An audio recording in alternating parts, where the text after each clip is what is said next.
Let's go down the tree. So you've chosen your keystone. Great.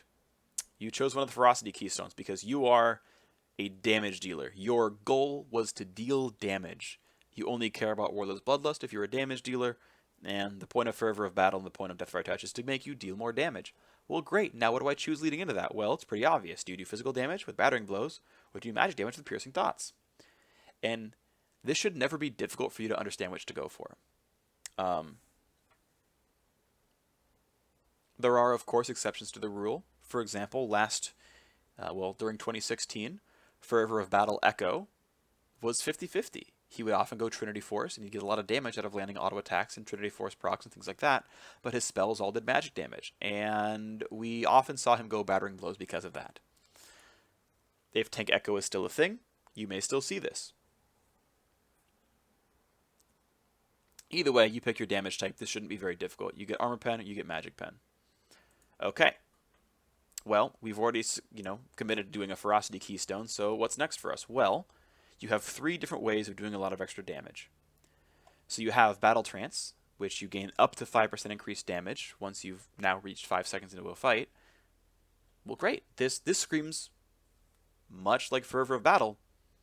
If you're a Fervor of Battle user, you're probably a Battle Trance user, because you're taking the time to stack up Fervor of Battle, probably taking the time to stack up Battle Trance. In fact, if you're a Warlord's Bloodlust user, if you're taking the time to go through Lifesteal, you're probably a Battle Trance user, right? This lines up. If you're one of these, you're probably one of these. This seems to make sense, right? These seem to line up really nicely, and it's probably physical damage. You're probably here. You're probably doing this.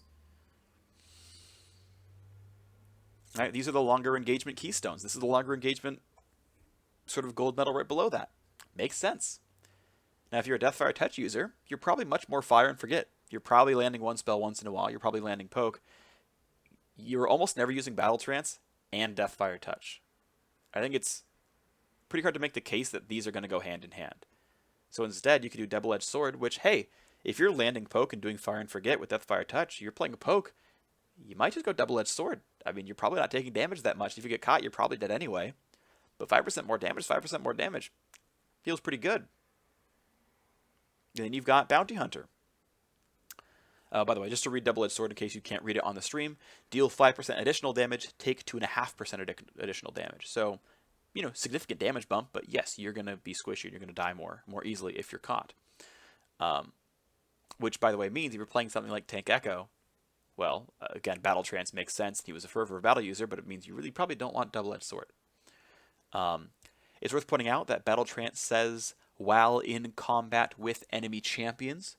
So unlike Grasp of the Undying, which you could trigger just by farming minions and then hit somebody and go back, Battle Trance does not start until you start hitting someone back. That is very important to remember. Double-Edged Sword works on all damage types, which means if you care about your jungle clear and you are for some reason sort of a longer engagement jungler, or if you really like playing Karthus in the jungle, Karthus would probably go Double-Edged Sword and Deathfire Touch. What Double-Edged Sword seems to be poke champions. To be honest, if you're a jungler, it's debatable, right? If you're playing like Kindred or Graves, it's funny, right? Because it's a difficult thing to call. You're comparing a lot of different strengths and weaknesses. Double-Edged Sword is the only keystone, really the only mastery, well, not the only mastery, but it's one of the very few masteries that helps your first jungle clear, and helps all your jungle clears. It's 5% bonus damage. And if you're fighting against jungle monsters, even though you're taking more damage, the fact that you're killing them faster means you are profiting, essentially, by doing this. Whereas Battle Trance does not do anything for you in the slightest. Bounty Hunter. Well, this damage affects everything. You can get up to 7.5% increased damage all the time to all targets if you kill all 5 unique enemies. This obviously will not affect your early game in the slightest. This affects your first jungle clear, and this affects any battle you're in ever, and is the easy choice to pick for like a marksman type person. This is probably the easy choice for a poke type person who's going Deathfire Touch. Bounty Hunter, it makes sense to get on things like Assassins. Generally speaking, This is pretty good on Assassins. Now, the interesting problem here is that Bounty Hunter, if you are doing a Fervor of Battle, Death, Fire, Touch, Warlord's Bloodlust, does not have a lot of great synergy because Assassins probably aren't going down here. The nice thing is, though, is this is now a Tier 2 Keystone. You can go down in a Cunning and still grab something like Bounty Hunter, right? These are unlocked without forcing your Keystone choice. If you're going for these Keystones, of course, you must get one, but you can also get these without going for these Keystones down here. So these open up to a much wider variety of champions. If you are here, yes, you're going around, but let's move on. But Bounty Hunter, very good on Assassins. These are Assassins who probably want to go Storm Rager's Surge or Thunderlord's Decree.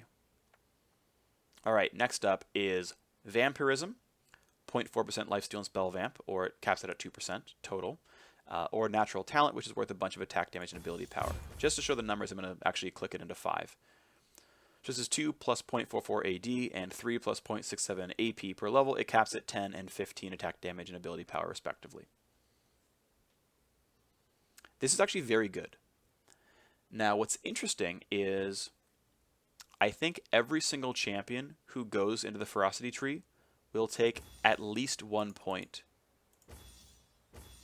in Vampirism. What's interesting in the client is if you click, it does all 5, but if you mouse wheel, it'll do 1. Literally everyone, I think literally everyone who goes into at least this deep into the tree should get at least 1 point in Vampirism. Now, why is that? Well, if you're playing a full marksman, if you're playing, you know, Ash, Jhin, Sivir, anything, you're just going to go 5 points. I think it just makes sense to do this. I think it's the right choice.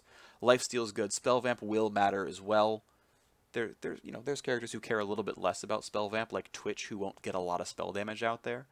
Caitlyn won't get a lot of spell damage out there, and it can be a little bit more debatable for those champions. But 2% lifesteal is very good. The fact that you can have 2% lifesteal here, 3% lifesteal from a Doran's Blade, and not have to get any more lifesteal for a while because you're sitting on 5%.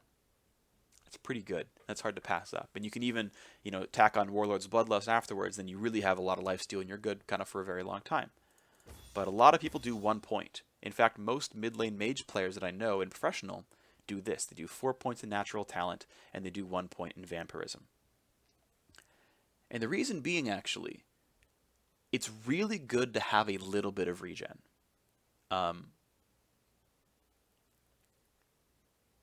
Laners stay in lane for a very long time and fight a lot of minions, right?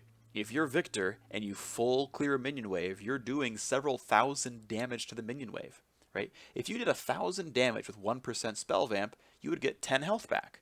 Now, that's not entirely accurate. If you're doing area of effect damage, you're getting 1/3 the value, but at 1% spell vamp with 1,000 damage dealt, okay, you're getting 3 health back. Now, that doesn't feel amazing. I understand that. But keep in mind, you're doing much more than 1,000 damage. You're also getting lifesteal on every auto attack, which you will do some of, and it adds up over time. This will give you several hundred health over the course of a laning phase. Each recall, you will get several hundred health back. Just for 1 point in Vampirism. It's actually quite good.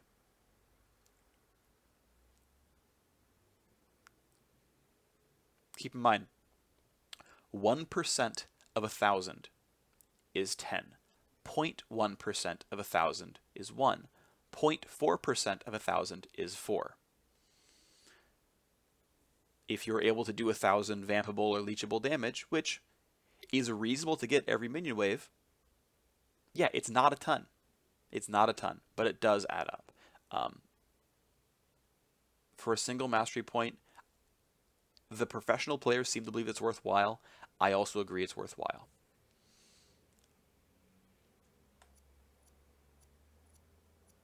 Okay. Now, once again, if you're assuming that you are a Ferocity Keystone user and you're going all the way down here, you've got 3 options. Fresh Blood is a new Keystone, a new sort of gold medal mastery in the 2017 season. Your first basic attack against the champion deals an additional 10 plus 1 per level damage with a pretty short cooldown of 6 seconds. Now keep in mind, this is not unique per champion. The entire ability goes in the 6-second cooldown. Actually, I am not 100% certain because I know, for example, Bandit has a unique cooldown per champion. You can stack it pretty easily by hitting multiple people. Fresh Blood, I am not actually certain. I'm not certain, but I do believe Fresh Blood it turns off once. Someone else can do some research. They can let me know in the comments and whatnot or in chat, but either way, Fresh Blood comes up frequently and is good. At level 1, it's 11 damage. That doesn't suck. That's actually pretty reasonable when you're only doing 50 damage in the first place anyway.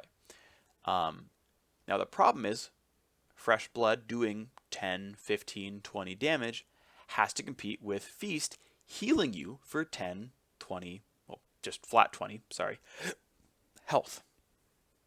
Keep in mind this damage can be reduced by armor. But if you are able to trigger it 2 to 3 times per minion wave, then you're making up for what Feast does.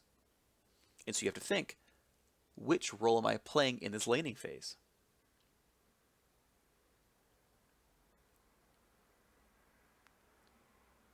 Right? If you're Caitlyn and you're immune to everything because you're long ranged, or heck, you're Ezreal and you're really immune to everything, oh boy, Fresh Blood sounds great. If you know you're going to be buying a rapid fire cannon somewhere, heck, if you were playing an assassin like Zed or Rengar or something, or a Kali, and you're going to jump on someone's face, well, it's more damage to add to the burst.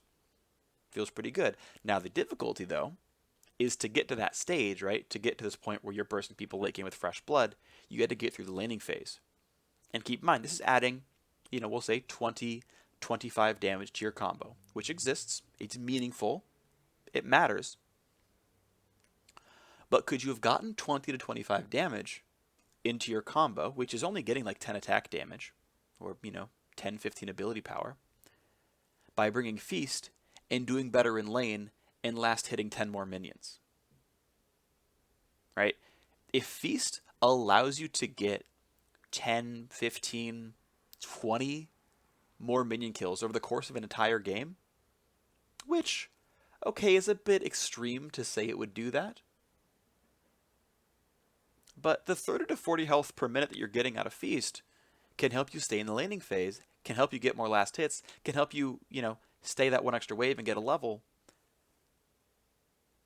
can sometimes benefit you more than Fresh Blood would have. And it's debatable, to be completely fair. This is a tough choice. You have to make this decision yourself. I can't tell you which one is obviously better because there's no easy answer.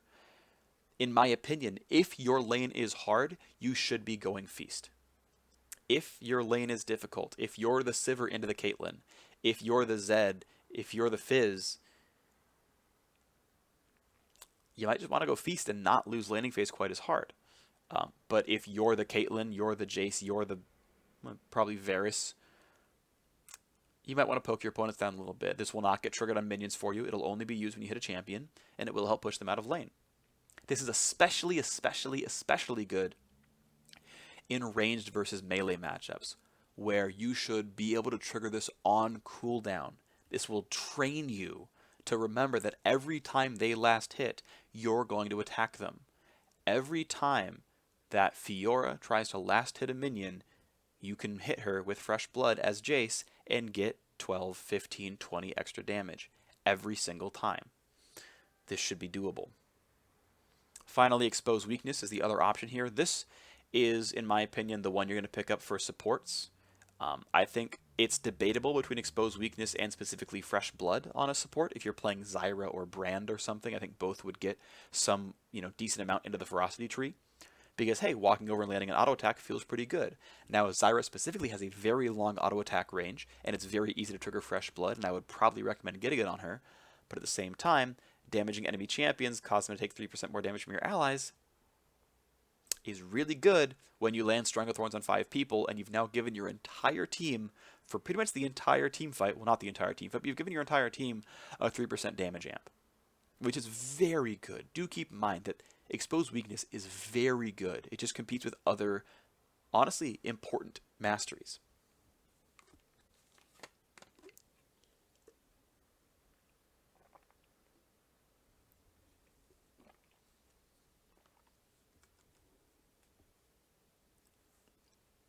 And I think it's debatable.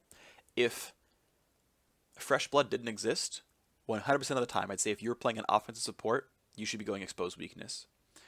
Um, I think at this stage, you've got to understand what kind of matchup you're in. Now, the funny thing is, talking about support specifically, if you're playing a ranged support versus an enemy melee support, now, I can only speak to how it works in Diamond. I don't know how well it works in lower elos, but you'll know your own games. Tank supports should not be getting harassed much by ranged supports. They've got to stay in lane and project some level of threat, but you shouldn't be able to constantly auto-attack an enemy tank. Right? Zyra should not be constantly auto-attacking a Trundle. It shouldn't really be available. They shouldn't be constantly auto-attacking a Blitzcrank. If you're autoing a Blitzcrank, he should be able to hook you. Otherwise, he's playing wrong. Right? If you can auto-attack a Thresh, he'll hit you back, and harder, because Thresh's auto-attacks hurt really badly. So to be fair, and to be honest, it shouldn't be easy to trigger Fresh Blood as a support.